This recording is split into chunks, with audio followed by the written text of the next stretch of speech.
अस्सलामुअलैकुम and a very good morning. जागो लाहौर में आप सबको खुश आमदीद कहते हैं जी। मैं हूं मुनीबा आसिफ। मैं बिल्कुल ठीक ठाक हूँ और उम्मीद करती हूँ कि आप लोग भी जहाँ कहीं होंगे खैरियत से होंगे, अपना ख्याल रख रहे होंगे और साथ ही साथ अपने से जुड़े लोगों का भी हमें ख्याल रखना चाहिए। उनसे भी पूछ लेना चाहिए कि जनाब आप ठीक हैं, सेहत आपकी ठीक है या नहीं है।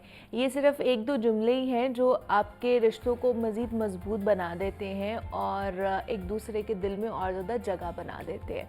तो अभी हम कुछ रिश्तों के मुतालिक तो रोज़ाना की बुनियाद पर हम बात करते ही करते हैं, लेकिन आज हम माली मामलात के हवाले से बात करेंगे, क्योंकि माली मामलात से ना हम लोग बहुत ज़्यादा संजीदा तरीके से जुड़े हुए होते हैं।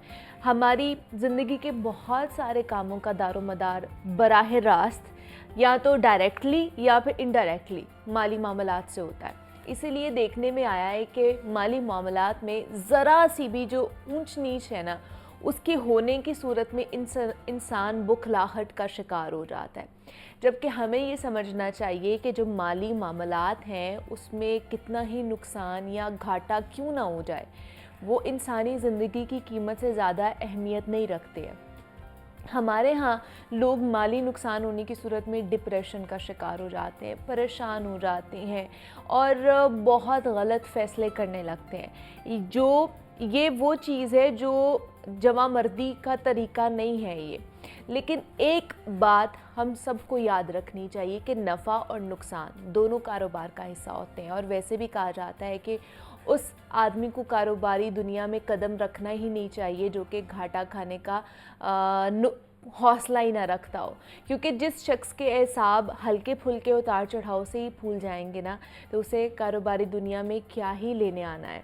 तो नुकसान छोटा हो या फिर बड़ा नुकसान हो, जो चीज़ अब हमें बेहतर इंसान बनाती है ना, वो ये है कि उस नुकसान को हमने सहना कैसे है या उस नुकसान से निकल कर हमने आगे कैसे जाना है। अब इस सूरत में रिस्पॉन्ड कैसे किया जाए। सूरत हाल का मुकाबला हमें हालात के तहत कर लेते हैं, मगर हमारा जो एकदम से दिया गया रिएक्शन होता है ना, वो बहुत देर तक हमारे साथ रहता है या फिर वो लोगों को याद रहता है। हमारे साथ ना रहता हो तो दूसरों के साथ वो ज़रूर रहता है। हमें गुस्से की या उदासी की कैफियत में कुछ भी बोल जाते हैं ना, और फिर उसका खुमियाजा हम सारी ज़िंदगी अदा कर रहे होते हैं कि फ़लाँ टाइम पे आपने मुझे ये चीज़ बोली थी या ये रिएक्शन आया था। तो समझदार और बड़ा आदमी वही होता है, वही कहलाता है जो ऐसे हालात में अपने एसाब के ऊपर पूरा कंट्रोल कर रखे।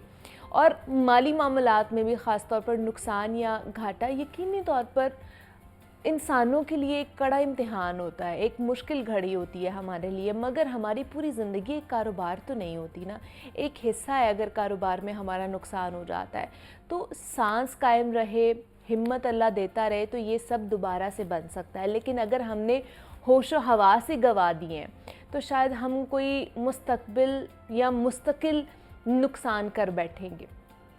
अपनी सेहत से बढ़कर नुकसान और क्या है कि आप अपने जो कह लें कि मेंटल हेल्थ को नुकसान पहुंचा रहे होते हैं उस वजह से। तो इसलिए लाजिम है कि हम लोग हौसला करें, हम बड़ा दिल रखें और हालात से लड़ने की पूरी ताकत अपने साथ रखें और किसी भी हाल में ना एतमाद और उम्मीद का साथ ना छोड़ें।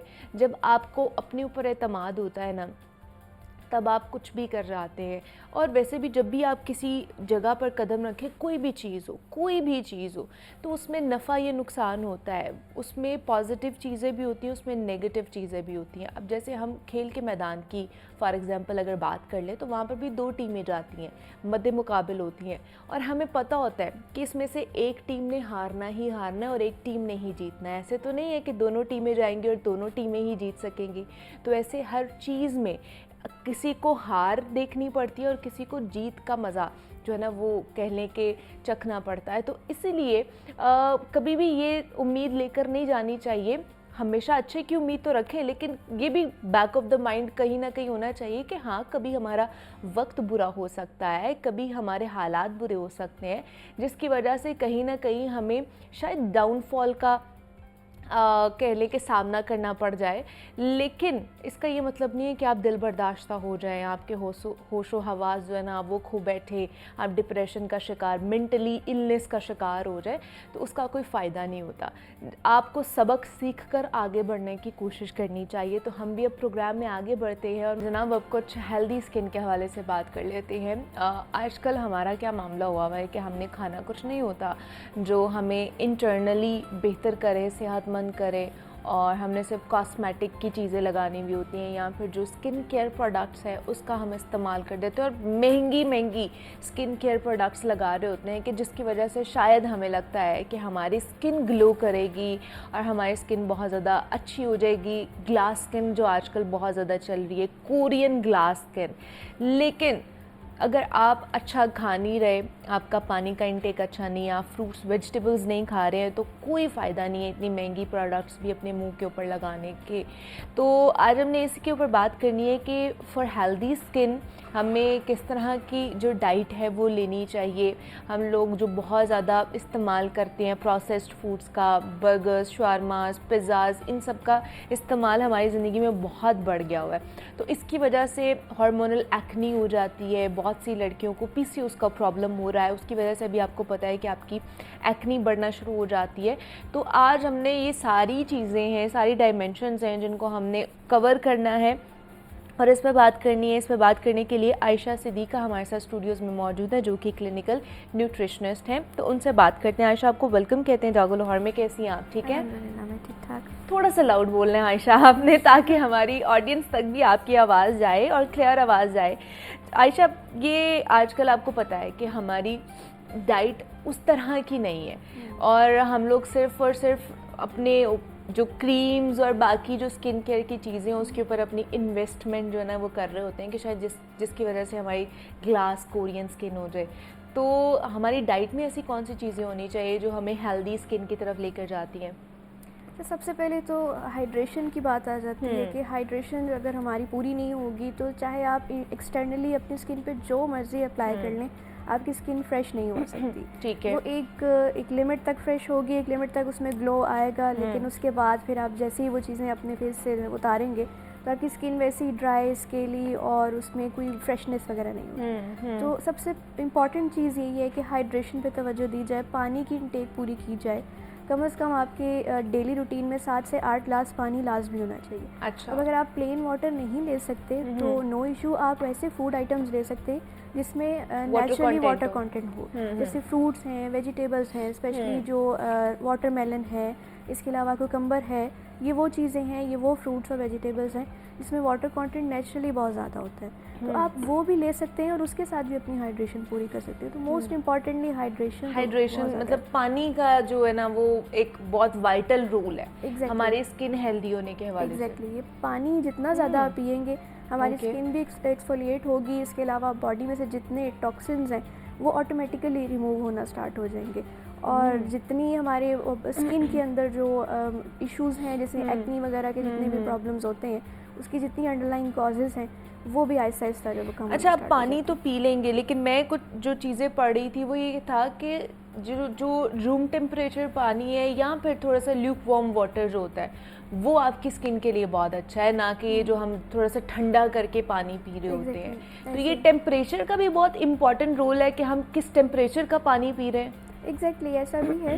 रिकमेंडेड यही है कि आप रूम टेम्परेचर पे पिएं। अगर आपने समर्स में भी पीना है तो कोशिश करें कि रूम टेम्परेचर हो या स्लाइटली कोल्ड हो। जैसे हम आइस कोल्ड वाटर पीने का हमें होता है कि ठंडा या पानी हो, तो बहुत ज़्यादा ठंडा पानी पी लेंगे तो उससे भी हमें उस तरह से पानी के जो है वो फ़वाइद नहीं मिल सकेंगे। अच्छा। क्योंकि एक तो ये कि आप जब पानी पीते हैं तो वो आपके डाइजेस्टिव सिस्टम पे भी एक्ट करता है। तो अगर आप बहुत ठंडा पानी पियेंगे तो बजाय इसके कि आपका डाइजेस्टिव सिस्टम बेहतर हो उस पर भी नेगेटिव इम्पैक्ट आता है, वो स्लो हो जाता है। तो इसलिए बेहतर है कि ल्यूक वार्म अगर नहीं भी पी सकते तो रूम टेम्परेचर पे एटलीस्ट होना चाहिए पानी। वो पानी होना चाहिए। लेकिन ये जो सर्दी का मौसम है आपको पता है अभी गुजरी भी अच्छी खासी सर्दी, अब दोबारा से एक स्पेल उसका आ रहा है, तो इसमें इतना पानी नहीं पिया जाता। सर्दियों में आपको पता है हमारा पानी का इंटेक कम हो जाता है।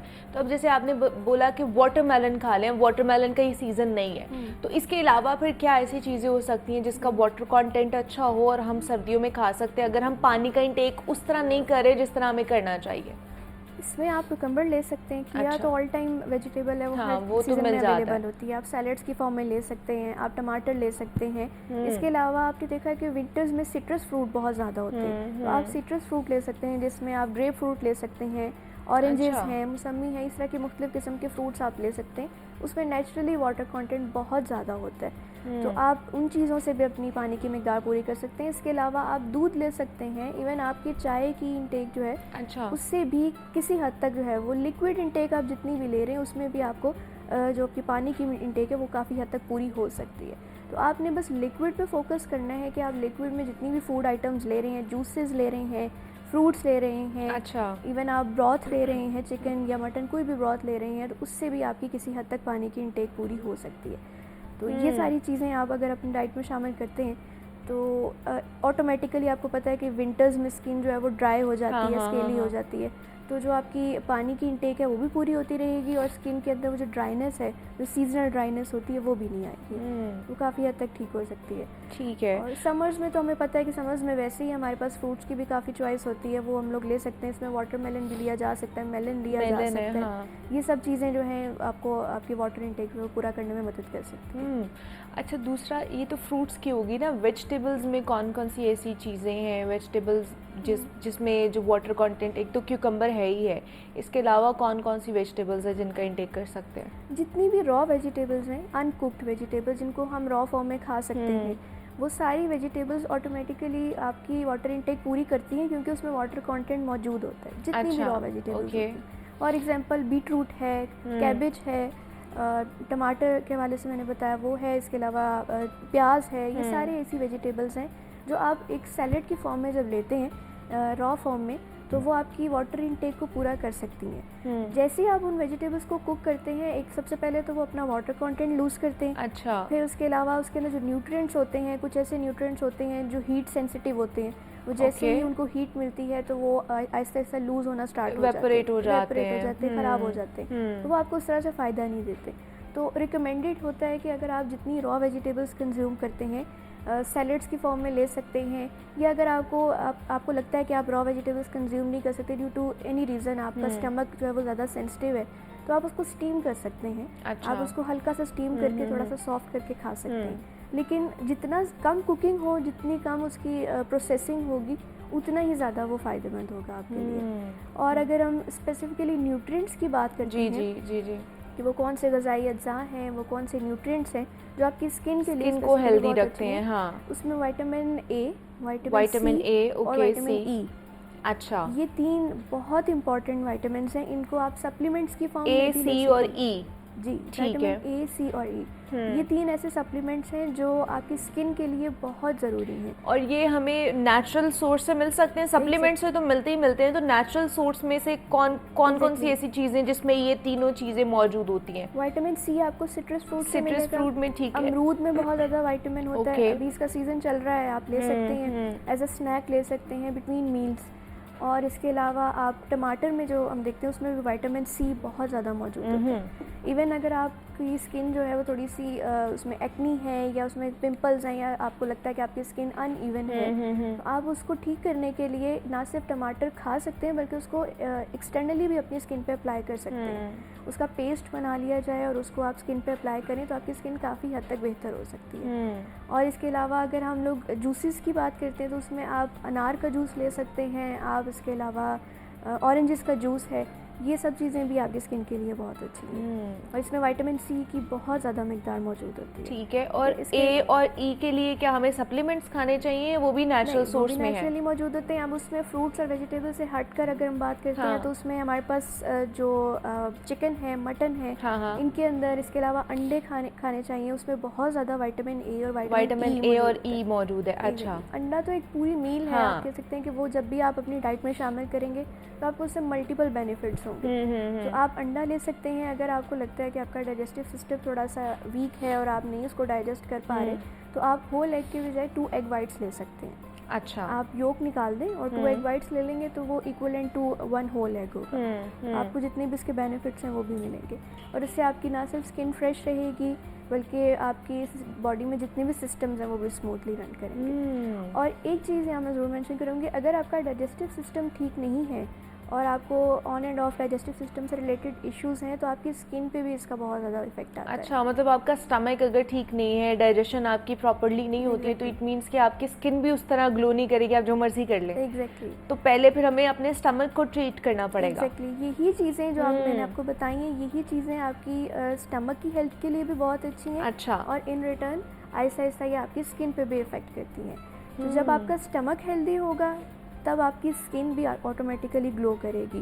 और आपकी स्किन कहते हैं ना कि आप वही हैं जो आप खाते हैं। हाँ, जो चीज़ आप खा रहे हैं वही चीज़ आपकी नज़र भी आ रही है। हाँ, एक्सटर्नली नज़र आ रही है। एग्जैक्टली। तो आप जितना प्रोसेस्ड फूड से अवॉइड करेंगे, जंक फूड से, स्पेशली जो ऑयली फूड होता है जिसमें बहुत ज़्यादा ऑयल मौजूद होता है, जैसे हमारे यहाँ आपको पता है डीप फ्राइड चीज़ें हम लोग बहुत ज़्यादा खा रहे होते हैं, बर्गर्स हैं, इसके अलावा फ्रेंच फ्राइज़ और ये सब चीज़ें बहुत ज़्यादा होती हैं। तो जितनी ज़्यादा आप लेंगे उतनी ज़्यादा आपकी स्किन पे पिंपल्स निकलने के चांसेस ज़्यादा हैं, एक्नी के चांसेस बहुत ज़्यादा होते हैं। अच्छा, ये जो शुगरी आइटम्स है या ख़ास तौर पर शुगर का इंटेक जो हम लोग कर रहे होते हैं, उसकी वजह से भी कहते हैं कि आपकी एक्नी बहुत ज़्यादा होती है, कि आप शुगर का इंटेक बहुत ज़्यादा कर रहे हैं। है वाकई ऐसा है? ऐसा है, और उसमें शुगर के सोर्सेज पे डिपेंड करता है। जैसे वाइट शुगर आप ले रहे हैं या ब्राउन शुगर, जो कि देखा जाए तो वाइट शुगर या ब्राउन शुगर में सिर्फ कोई फर्क नहीं है, सिर्फ कलर ही है। हाँ, अगर आप ये ले रहे हैं और बहुत ज़्यादा ले रहे हैं और इसके अलावा इसमें क्रीम बहुत ज़्यादा इस्तेमाल कर रहे हैं, अच्छा, डिज़र्ट्स जैसे हम लोग देखते हैं कि बहुत एक्सेप्शनली ज़्यादा आप यूज़ कर रहे हैं,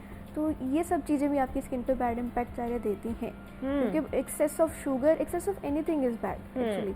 तो अगर आप शुगर की बात करते हैं स्पेसिफिकली, तो वो भी जितनी ज़्यादा आप लेंगे वो आपकी स्किन के ऊपर बैड इम्पैक्ट ही देगी। तो आप शुगर के सोर्सेज चेंज कर सकते हैं। आप वाइट या ब्राउन शुगर की जगह शक्कर ले सकते हैं इन लिमिटेड क्वांटिटी, गुड़ ले सकते हैं और शहद का इस्तेमाल कर सकते हैं। इवन शहद वैसे भी स्किन के लिए बहुत अच्छा है। अच्छा, आप एक्सटर्नली भी अप्लाई करें उसको तो तब भी बेहतरीन अच्छा है, और अगर आप वैसे कंज्यूम करते हैं तो तब भी आपकी स्किन को बहुत सॉफ्ट रखता है और आपकी स्किन को हाइड्रेटेड रखने में भी मदद रखता है। अच्छा, दूसरा एक ये भी चीज़ मुझे याद आया कि एंटीऑक्सीडेंट्स हमारी स्किन के लिए बड़े अच्छे हैं, तो वो ये सारी एंटीऑक्सीडेंट्स वाली कौन सी डाइट है जो जिसका इंटेक हम कर सकते हैं और वो हमारी स्किन के लिए भी अच्छी हो?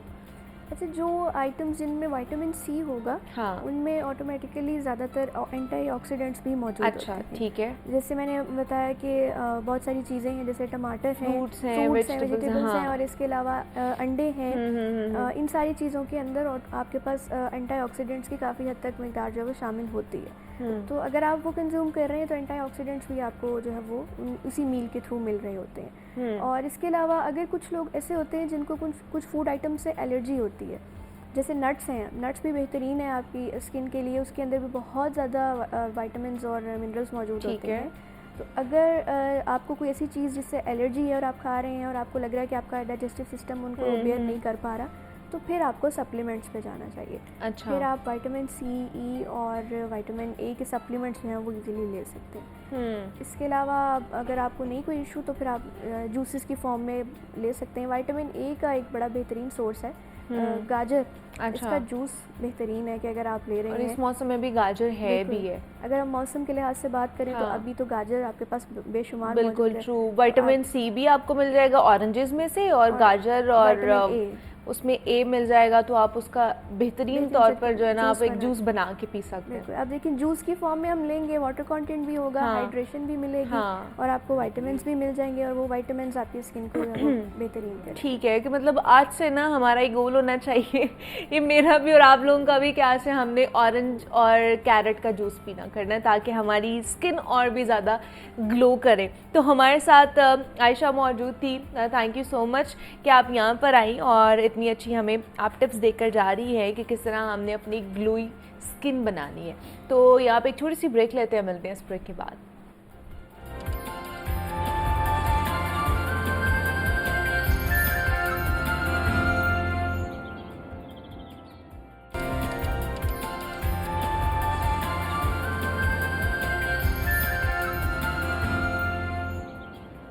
वेलकम बैक टू जागो लाहौर। और जनाब, अब हमने आपको एक फ़िल्म की कास्ट है जिससे मिलवाना है, और हम सारे ही बहुत शौकीन हैं फ़िल्म्स के हवाले से कि हम चाहते हैं कि जो हमारी जो पाकिस्तानी फ़िल्म इंडस्ट्री है उसमें ऐसा टैलेंट मौजूद है, लेकिन कहीं ना कहीं अपॉर्चुनिटीज़ नहीं मिलती हैं या फिर प्लेटफॉर्म्स नहीं मिलते हैं या उन्हें आगे आने नहीं दिया जाता और उनका टैलेंट मंजर आम तक नहीं आता। लेकिन अब माशाल्लाह से हमारी जो इंडस्ट्री है, ख़ास तौर पर फ़िल्म इंडस्ट्री, वो इतना बूम कर रही है कि मुख्तलिफ़ किस्म की जो हमारे पास फ़िल्म्स आ रही होती हैं जिसमें जो नया टैलेंट है हमें देखने को मिलता है और क्या ही कमाल की कारकर्दगी वो दिखा रहे होते हैं, एक्टिंग स्किल्स।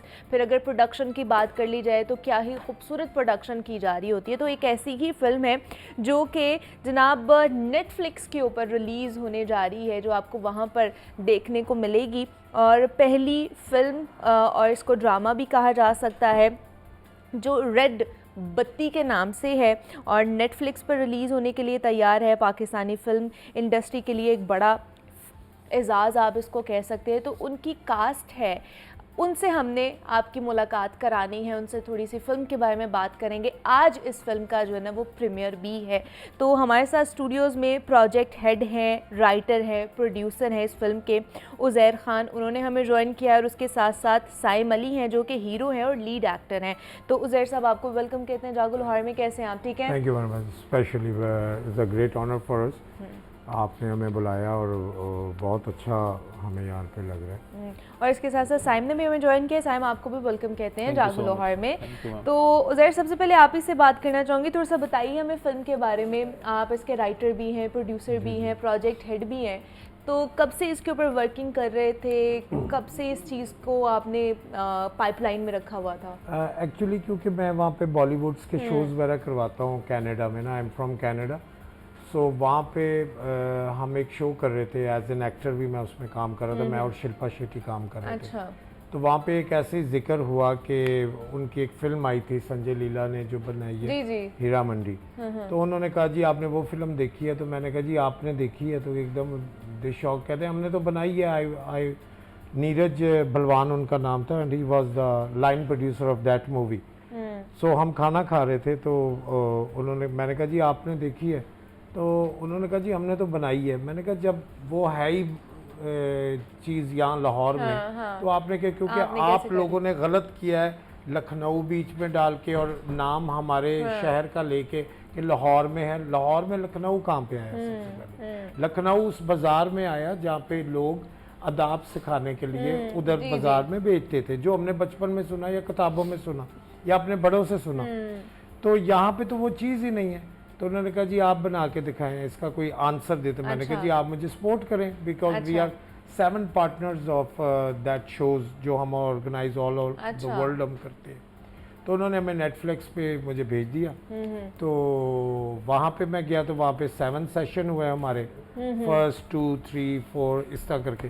तो वो जी जब अप्रूव हुई तो they are with me and I came here. और इसमें इस स्क्रिप्ट को बनाने के लिए मुझे कोई 1.25 महीना लगा। अच्छा। क्योंकि एकदम मेरे जहन में ये आई कि और ये फिल्म बहुत ही डिफरेंट, एक डार्क स्टोरी है। It's a very little bit sad, because ये देखे ना लाइट्स लगी हैं, आप हैं माशाल्लाह, सारे इधर बैठे हैं अपने गम को छुपा के। हम यहाँ पे बैठे हैं, हमारे साथ कितनी प्रॉब्लम्स है, हम कितनी पेन से यहाँ बैठे हुए हैं, ठीक है, लेकिन हम नाजरीन को इंटरटेन कर रहे हैं कि वो भी पेन में है तो वो थोड़ी सी खुशियाँ आ जाए।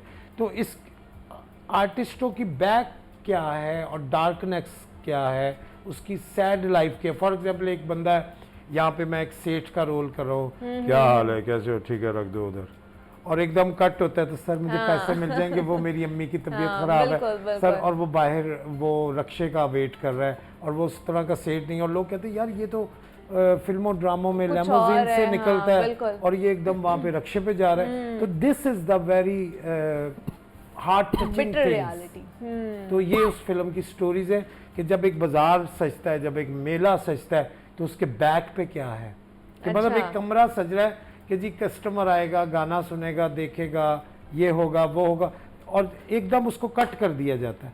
जब वो चला जाता है तो कहते हैं लाइटा बंद करो, लाइटा बंद जल्दी कर, और वही लोग, वही तवाइफें बाहर रजाई लेके सो रही हैं कि उस कमरे को। तो हमने एक डार्कनेस दिखाई है, उसके बैक पे क्या है। अच्छा, मतलब उसकी मुकाबले की आप लेकर आए हैं जी जी, फिल्म क्योंकि ये। उस बाजार में क्या हो रहा है, और ठीक ये है। मैंने सर्च किया and it's a true story. जी जी। सही है। तो साइम आपसे पूछूंगी आपका एक्सपीरियंस कैसा रहा काम करके उज़ैर के साथ? उनका तो बड़ा अच्छा एक्सपीरियंस है, उन्होंने बॉलीवुड में भी काम किया है वहाँ पे, तो आपका एक्सपीरियंस कैसा रहा? एक्चुअली मेरा एक्सपीरियंस तो मैं कहूँगा मुझे बहुत अच्छा रहा। ही इज़ माई मेंटोर, और इन्होंने मुझे, अगर मेरे माँ बाप के बाद मुझे किसी ने कुछ बनाया तो he is the man, and I am very thankful to him कि बहुत मज़ा आया। एक बहुत डिफरेंट स्टोरी है, एक ऐसी चीज़ हमने लोगों को दिखाने की कोशिश की है, और इंशाल्लाह वो आप लोगों को पसंद आएगी कि जिन चीज़ों के बारे में लोग बात शायद करना बंद कर गए हैं, या उनको रियलिटी नहीं पता उसकी बैक स्टोरीज की, बैक एंड की, तो इंशाल्लाह आपको बहुत अच्छा मज़ा आएगा इंशाल्लाह आपको देखने को। तो ये आपका फर्स्ट प्रोजेक्ट है या इससे पहले भी एक्टिंग की हुई है? This is my first project. अच्छा, ये फर्स्ट प्रोजेक्ट ही है। तो मिले कहाँ से आपको Saim? He is my manager from America. अच्छा, बॉलीवुड ओके। के मेरे मैनेजर तो हैं जो आपको था एक्टिंग का शौक था कि इन्होंने आपके अंदर कुछ देखा वो और उन्होंने कहा कि नहीं ये साइम तुम ही रोल करोगे? इन्होंने अच्छा। तराशा, जी बिल्कुल। एक्चुअली कुछ चीज़ें होती हैं, अब मैं सच बताऊंगा तराशा के मैंने एक्चुअली हमारे कुछ आर्टिस्ट आ रहे थे यूएस से, and they not get the tickets because Christmas था और न्यू ईयर था, अच्छा। And I was stuck here. मैंने कहा भैया के वो हीरो बन जा सीधी सी बात है, we ये are very accidentally simple. hero बने हैं। Accidentally, yes. Accidentally hero. अच्छा। We had no plan because he अच्छा। was my manager and he's in US and he said sir वहाँ पे तो आप नहीं है तो मैं किसके लिए शो बुक करूँ? तो कहते सर मैं भी आ जाऊँ। मैं कहा आ जाओ। अच्छा। तो ये जब आया तो ये फिर हम प्रोडक्शन में लग गए ना, नैयर जाज Okay। साहब का शूट होने लग गया।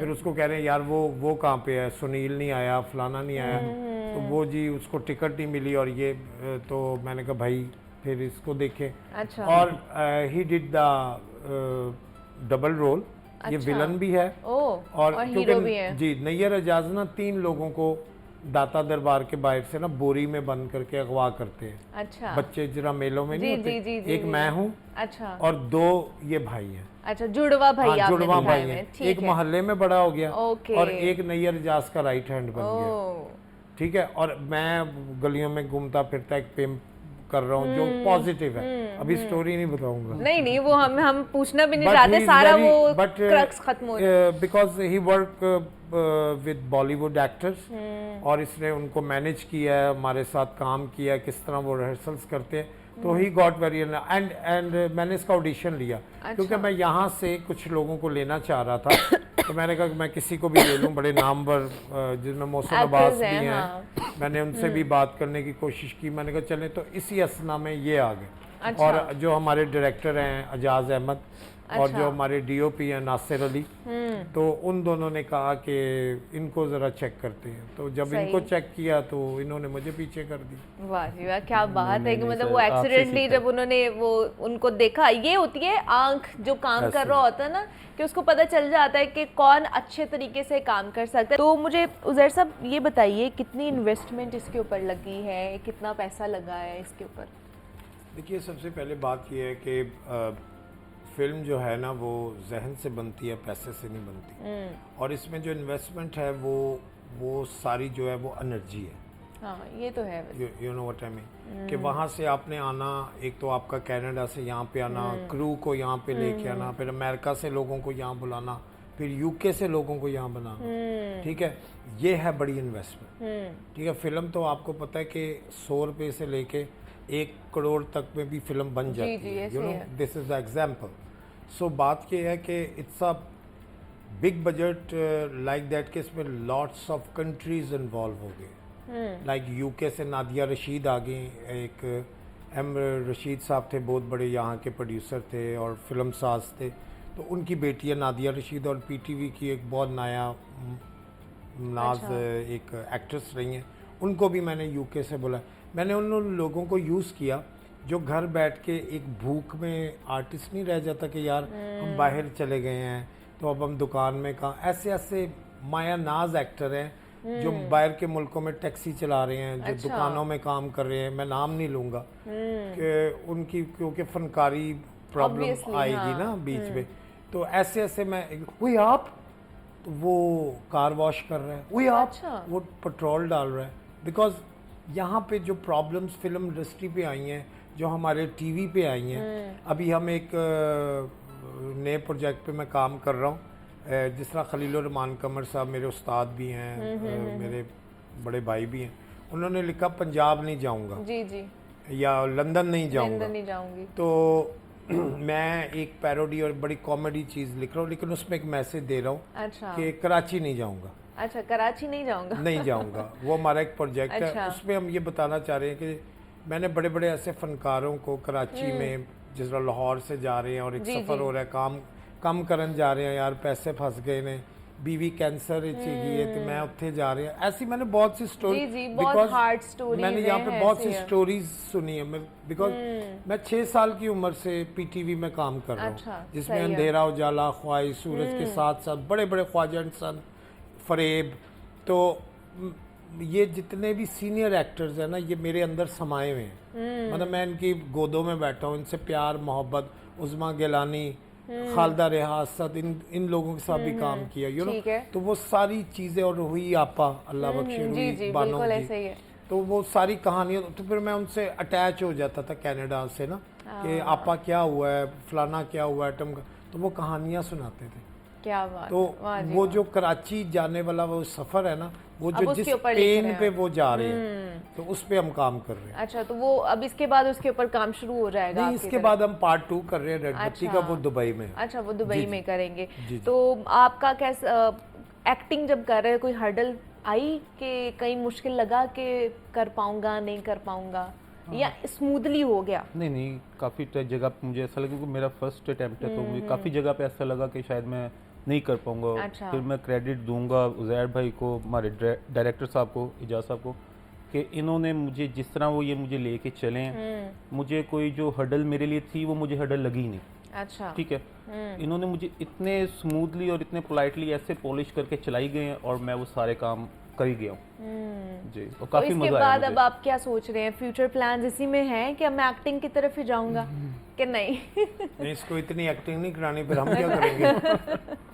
अच्छा, तो आपका आगे के क्या प्लान्स है, फ्यूचर प्लान्स उज़ैर साहब? जी, I had the long for few years with Netflix, अच्छा, तो मैं उन्हीं के लिए काम करूंगा इंशाल्लाह। ओके। पाकिस्तान से करूंगा, क्योंकि मेरे पापा अम्मी यहीं पे दफन है, तो मुझे सबसे पहले प्रेफरेंस यही आती है कि मैं पाकिस्तान को लेके ना एक नेटफ्लिक्स पे एक दरवाज़ा खुले, बिल्कुल। जिसमें हम सब देखें, वी आर ऑल टुगेदर। जब तक मुझे पड़ोसी ममालिक की एक चीज़ बहुत अच्छी लगती है, दे आर टुगेदर, चाहे वो कनाडा है, चाहे वो अमेरिका है, चाहे वो कहीं पे भी बैठे हो ना, कहीं भी, वो इकट्ठे together, हैं। हाँ, इकट्ठे होते ठीक हैं। है, हमारा थोड़ा सा ये प्रॉब्लम होता है कि जी आप एंकर बन गई हैं, तो मैंने भी एंकर बनना है, तो मैं इनको कैसे काटूं, यार ऐसे ही मुझे भी आना है आगे।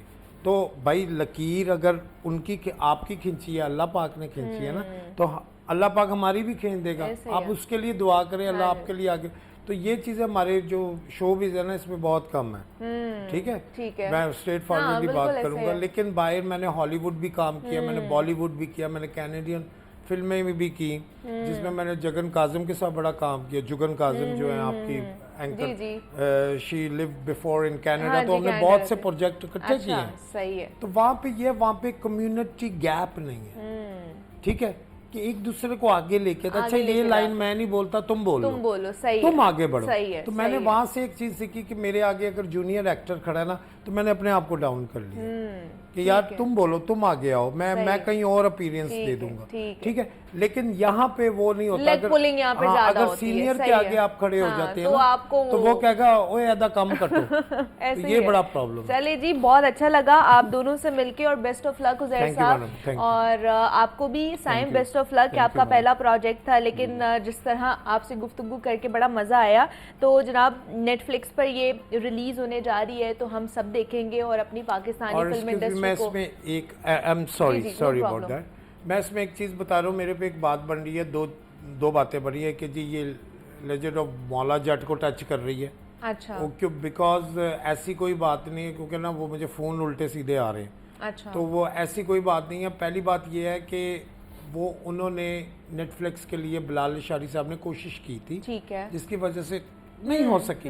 अगर वो हो गई तो मेरा किसी से कोई मुकाबला नहीं है, मैं अपना काम करने ठीक आया है, ठीक है। ठीक है जी। और दूसरी बात यह है, बड़ी इम्पोर्टेंट बात है कि मुझे किसी फिल्म के साथ हमें मलाया ना जाए ठीक है। कि कंपटीशन कर रहा है, ये आ गया है, ये fair अब ये enough. कर रहा है, पता नहीं ऐसा होगा ऐसा नहीं होगा, तो मेरा किसी से कोई मुकाबला नहीं है। तो ये मैंने ज़रा मेंशन करना था क्योंकि बहुत सी चीज़ें ना उल्टी सीधी भी, और हमारे हवाले से एक लास्ट बात ये करूँगा कि किसी ने लाल बत्ती भी बनानी शुरू कर दी। अच्छा। और लोग फिर मेरे पास आ रहे, ये आपकी बत्ती है, ये आपकी बत्ती है, तो मैंने कहा मेरी सिर्फ रेड बत्ती है। चले जी, थैंक यू सो मच कि आप दोनों यहाँ पर आए और फिल्म की कास्ट से हमने आपकी मुलाकात कराई है। यहाँ पे एक छोटी सी मैंने ब्रेक लेनी है, मिलते हैं इस ब्रेक के बाद।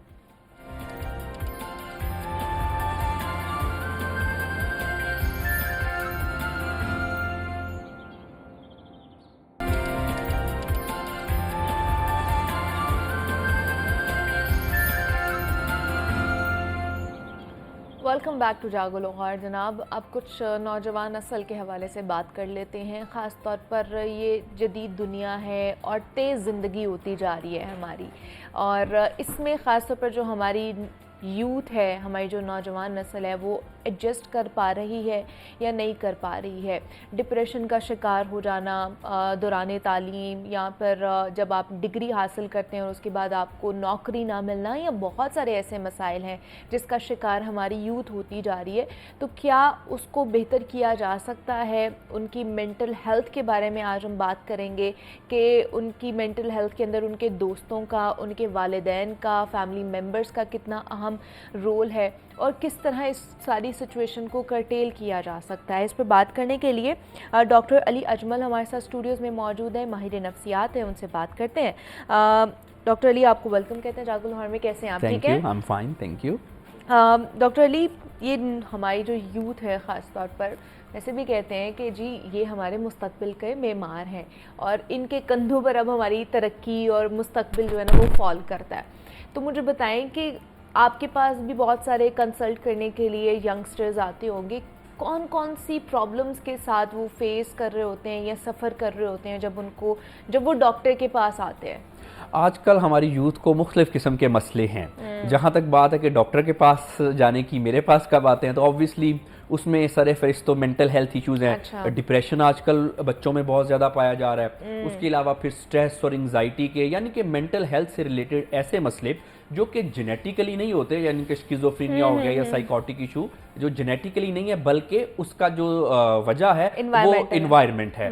यूथ को मुख्तलिफ़ किस्म के ट्रॉमाज हैं, स्ट्रेसेस हैं, तो ज़्यादातर इस तरह के मामलात में आते हैं। अब ये जो ट्रॉमाज हैं या स्ट्रेस है, एंग्जाइटी, डिप्रेशन, ये यूथ में है क्यों, ये एक बड़ी इंपॉर्टेंट चीज़ है। देखिए, सबसे पहले आजकल ना एक मसला ये बन गया है हमारी यूथ का कि डायरेक्शन नहीं है। जाता हूँ थोड़ी दूर हर एक रहजन के साथ, पहचानता नहीं हूँ अभी रहबर को मैं। तो ये इस तरह की अनसर्टनिटी की कंडीशन में, सिचुएशन में बहुत हमारी यूथ का जो मेजर चंक है वो इसमें फंसा हुआ है। समझ नहीं आती उनको क्या करना है। करना तो बहरहाल बहुत कुछ चाहते हैं, लेकिन कोई रास्ता नहीं है, कोई उनकी डायरेक्शन क्लियर नहीं है। कभी उनको लगता है कि शायद हमें कन्वेंशनल और ट्रेडिशनल किस्म की एजुकेशन ले लेनी चाहिए, उसमें फिर जो आमतौर पे प्रोफेशन है जैसे डॉक्टर है, engineer, chartered accountant and all that, ऐसा प्रोफेशन अडॉप्ट करना चाहिए। लेकिन फिर आजकल हमारी यूथ कंफ्यूज हो गई है व्लॉगर्स वगैरह को देख के। वो उनको लगता है कि जी इतने इसमें इनकम है और ये ऐसा लाइफस्टाइल है, जो कि बिल्कुल सही बात नहीं है। तो कुछ नौजवान उस तरफ लग गए हैं, जिसकी वजह से एक प्रॉब्लम आजकल आई है कि हमारा जो आजकल का नौजवान है वो बड़ी जल्दी जल्दी आसानी से कामयाब होना चाहता है। अच्छा। जब ऐसा नहीं होता उससे क्या होता है, फिर वो डिप्रेशन में चले जाते हैं, फ्रस्ट्रेशन में चले जाते हैं और एक हद तक बददिल होके चीजों से बैठ जाते हैं, क्योंकि उन्होंने एक्सपेक्टेशन थोड़ी सी अनरियलिस्टिक बना ली हुई है। सोशल मीडिया का दौर है, उधर से देख के हमारे नौजवानों को लगता है कि सब चीजें पीस ऑफ केक हैं, रातों रात हम अमीर बन जाएंगे, रातों रात सक्सेसफुल हो जाएंगे। तो जब वो चीजें फिर रियल लाइफ में नहीं मिलती, जो सोशल मीडिया से देखते हैं, जब रियलिटी हिट करती है, उसमें फिर क्या होता है, फिर यूथ हमारी बहुत ज्यादा फ्रस्ट्रेट होती है। और इसमें फिर एक बड़ी वजह मैं ये समझता हूं कि ना आजकल कुछ सोशल मीडिया पे एक ट्रेंड एक बहरहाल चल रहा है कि पहले तो होता था ना कि कुछ लोगों से पूछें कि आप क्या काम करते हैं, तो वो कहते थे मैं जॉब ढूंढ रहा हूँ, बेरोजगार हूँ। आजकल जितने ऐसे लोग हैं वो उन्होंने कैमरा और मोबाइल हाथ में पकड़ा हुआ है, वो आजकल गुरु बने हुए हैं। कभी किसी को कोई टिप्स दे रहे हैं, और बाय द वे ऐसे लोग जिन्होंने कभी कोई काम नहीं किया वो लोगों को बता रहे हैं कि बिजनेस कैसे करना है और पैसे कैसे कमाने हैं, जो बाय द वे खुद कोई काम नहीं कर रहे करते। हैं, अब सही है। इसमें देख के हमारी यूथ जो है वो एक अनसर्टनिटी का शिकार हो रही है, एक्सपेक्टेशन नहीं मीट हो रही।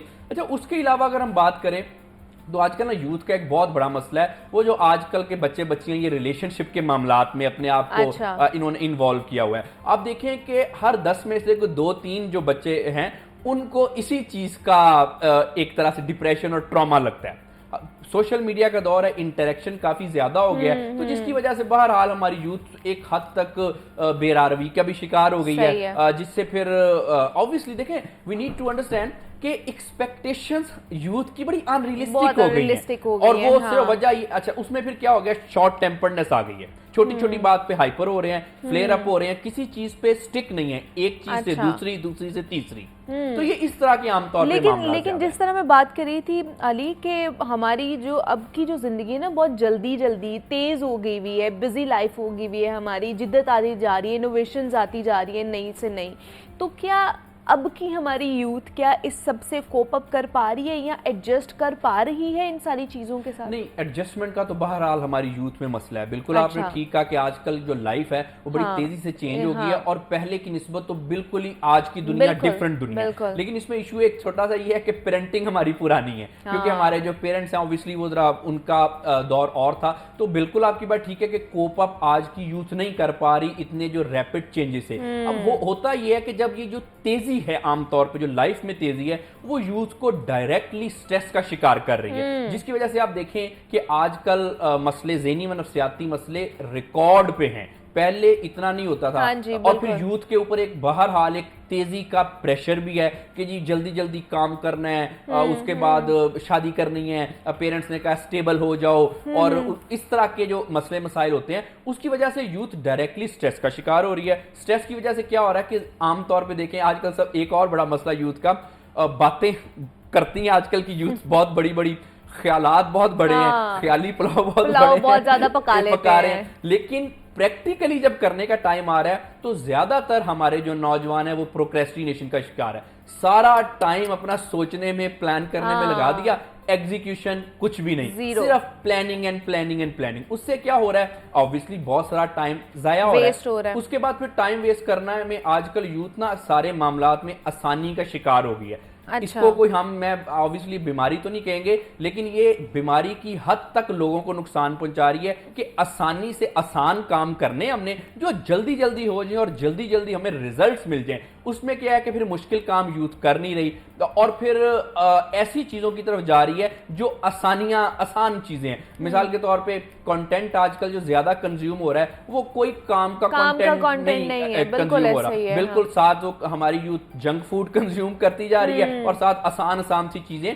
वो देखती जा रही है। फिजिकल एक्टिविटी हमारी बहुत ज्यादा कम हो गई है, बुक पढ़ने की जो आदत है वो बिल्कुल ही खत्म हो गई है। लाइब्रेरीज में आजकल उतना ज्यादा रश नहीं है जितना पहले होता था। उसके अलावा बहरहाल एक यूथ को आजकल एक डायरेक्शन का भी, जैसे मैंने कहा बताया, मसला है कि हमारे इंस्टीट्यूशन जो है वो यूथ की अपब्रिंगिंग और ग्रूमिंग में एक हद तक मैं समझता हूं, अगर नाकाम का वर्ड मैं नहीं यूज करना चाहता, लेकिन बहरहाल बहुत हद तक नाकामयाब हुए हैं कि हम अपनी यूथ की ट्रेनिंग नहीं ना कर पा रहे। उससे क्या है कि देखें, एक है एजुकेशन तो बहरहाल आजकल देखें ये भी एक मैं समझता हूं टिकिंग टाइम बॉम्ब है कि हर घर से बच्चे पढ़ने के लिए निकल रहे हैं। डिग्रियां आजकल बांटी जा रही हैं। बिल्कुल अब ये टिकिंग टाइम बॉम्ब इसलिए है कि इतने ज्यादा रोजगार के मौके नहीं है हमारे पास। लेकिन अगर दूसरी तरफ देखें तो ट्रेनिंग में लैग कर रही है। आजकल यूथ को ये बताने वाला नहीं, समझाने वाला नहीं कि जिंदगी क्या है, लाइफ क्या है, अपने साथ कैसे डील करना है, अपनी पर्सनैलिटी ग्रूमिंग और अपब्रिंगिंग कैसे करनी है,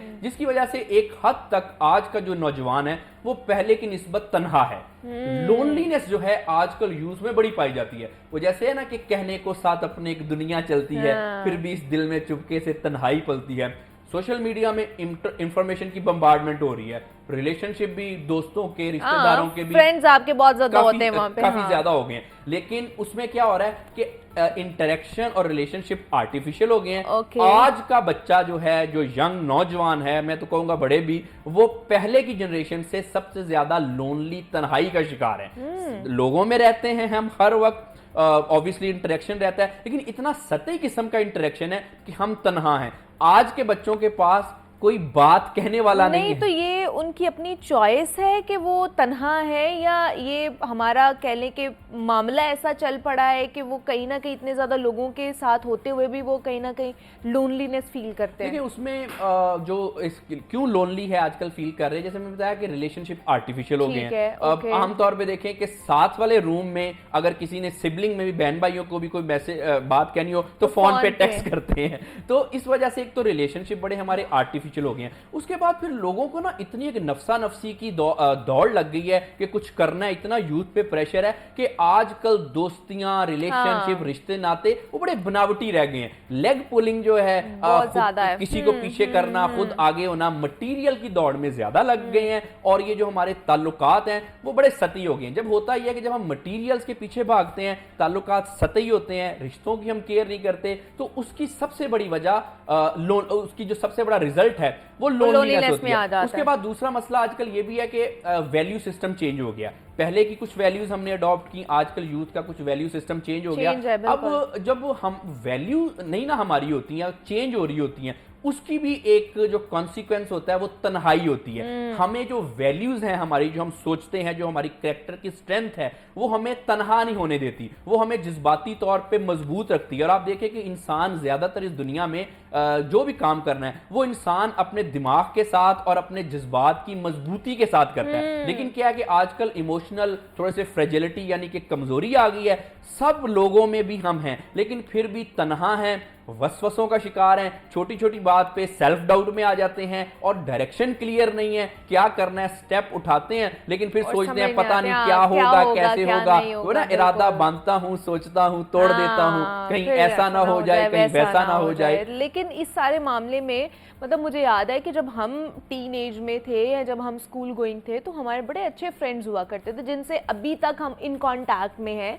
तो ये दोस्ती बड़ी इंपॉर्टेंट रोल प्ले करती है आपकी करियर के अंदर भी, आपकी करेक्टर बिल्डिंग के अंदर भी। तो आज की जो यूथ है उनकी शिकायत ये होती है कि हमें मुखलिस दोस्त नहीं मिलते हैं। तो मुखलिस दोस्त बनाने के लिए क्या वाकई आज नहीं मिल सकते हैं आज के दौर में, या आपको बनाना नहीं आता है, या आपको समझ नहीं आती कि आपने करना क्या? ज्यादातर केसेस में मैं समझता हूँ कि मुखलिस लोग अभी भी हैं। हाँ। ऑल्थो कि वो कहते हैं कि वफा उन दिनों का लफ्ज है फराज जब लोग सच्चे और मकान कच्चे हुआ करते थे, लेकिन मैं इससे बहुत ज्यादा एग्री नहीं करता। पक्के मकानों में भी मुखलिस लोग बहरहाल होते हैं। तो मुखलिस लोग बहरहाल हैं। अच्छा। असल में इशू ये है कि हम ना ज्यादातर गलत लोगों से उम्मीदें वाबस्ता कर लेते हैं। अच्छा। मुखलिस लोगों को ज्यादातर लोग टेक फॉर ग्रांटेड लेते हैं। आमतौर पे देखा ये गया कि जब आप किसी के साथ मुखलिस हैं तो दूसरा शख्स आपको टेक फॉर ग्रांटेड लेगा, अच्छा ये तो मुखलिस है, पता नहीं इसको मुझसे क्या काम है, पता नहीं मेरा इसके बगैर गुजारा है या नहीं है। और ये हर किस्म के रिलेशनशिप में, ताल्लुकात, दोस्तियों में ऐसा ही है। गलत लोगों से उम्मीदें, टॉक्सिक लोगों से उम्मीदें लगा लेते हैं। नार्सिसिस्टिक जो खुद पसंद होते हैं उनकी तरफ आमतौर पे हम अट्रैक्ट होते हैं। नतीजा फिर वही निकलेगा जब हम गलत लोगों से उम्मीदें लगाएंगे। और जो लोग मुखलिस बाई नेचर हैं, देखिए ये फितरत के अंदर होता है ना लोगों के, तो हमें इस मामले में अपना किबला दुरुस्त करना है। हमें मर्द शनासी होना चाहिए। हाँ। मतलब कि एक लोगों को पहचानने वाला हमें होना चाहिए और उसमें सतही चीजों पे हमें नहीं जाना चाहिए। ज्यादातर लोग क्या करते हैं, जाहिरी आउटलुक पे अपने रिश्ते बनाते हैं, बचाते हैं और बनाने की कोशिश करते हैं कि जी फलां के पास कौन सी गाड़ी है, क्या एजुकेशन है, क्या प्रोफेशन हाँ है, जी, बिल्कुल ऐसे ही कैसे घर में रहता है। इस बेस पे हम बनाते हैं। हालांकि दोस्तियां जो हैं ये मटेरियल से एक हद तक बालातर होती हैं। आई अंडरस्टैंड कि एक कंपैटिबिलिटी होती है, बिल्कुल जाहिर बात है।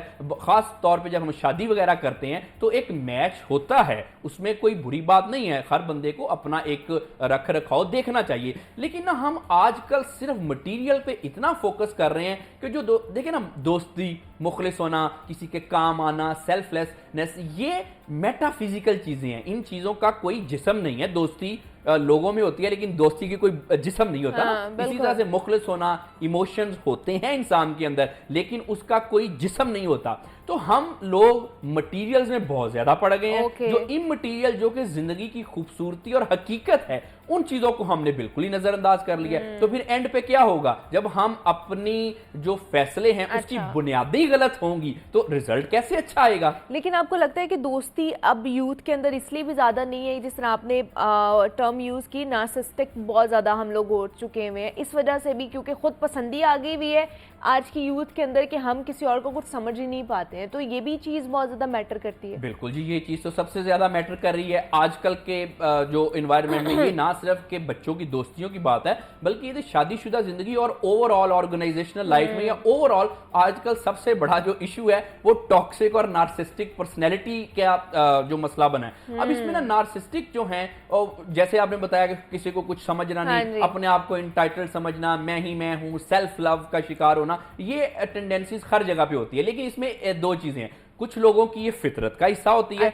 लेकिन दूसरा मसला ये है कि कुछ लोग, आपने देखा होगा कि वो किसी खास शख्स के साथ नार्सिस्टिक खुद पसंद होते हैं, बाकी पूरी दुनिया में आवाज नहीं निकलती। तो ये बहरहाल सिर्फ उस बंदे का कसूर नहीं है, ये जो दूसरा जो इंटरेक्ट करने वाला है, यानी कि दूसरा जो पार्टनर है, उसने उसको नार्सिस्टिक बनाया हुआ है। आप अपना इंटरेक्शन ठीक करें, बड़ी आसान सी चीजें हैं कि आप कुछ बाउंड्रीज ड्रॉ करें अपनी दोस्ती में, ना किसी को खुद इस्तेमाल करें, ना अपने आप को इस्तेमाल होने दें, ना किसी के हाथ में अपना जज्बाती कंट्रोल ज्यादा दें, ना ही किसी को जज्बाती तौर पे मैनिपुलेट और एक्सप्लॉइट करे। एक रियलिस्टिक बाउंड्रीज जो है वो दोस्ती में होनी चाहिए। प्रॉब्लम यहां पे होती है जब बाउंड्रीज नहीं होती, अनरियलिस्टिक गैर हकीकी किस्म की तवक्कात होती हैं, उसके बाद फिर वो जो तवक्कात पूरी नहीं होती और फिर आमतौर पे हमें ट्रॉमा लग जाता है कि मुझे लगता है कि दुनिया के लोग सारे ऐसे ही हैं, मेरे साथ भी ऐसा होता है। हालांकि ऐसा नहीं है, आपने खुद समझना है चीजों को और थोड़ा संभल के चलना है, संभल कर चलना है। तो आज हमारी यूथ के हवाले से हमने डिस्कशन की है कि किस तरह के प्रॉब्लम्स जो है ना उन्हें फेस करने पड़ सकते हैं या वो कर रहे हैं,